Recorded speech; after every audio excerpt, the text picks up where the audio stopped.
Are you struggling with the AP Physics exam? Confused about the dynamics questions? Don't worry, I have a few tricks just for you.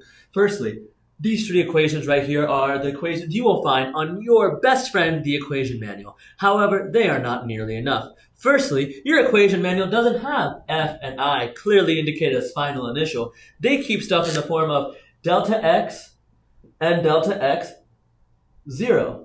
However, if you just keep your wits about you and replace the delta x and delta x 0 with the f and the I, you are guaranteed to make your reasoning process that much smoother and your work that much clearer to yourself and your graders when they grade your free response section.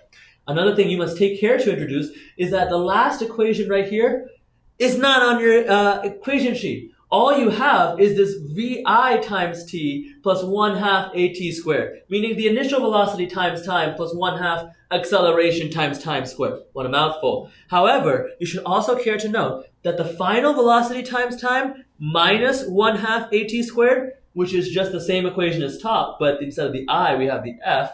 Instead of that equation, if you write this other equation down, you are also guaranteed to help you and anyone you know get a better score on the AP test.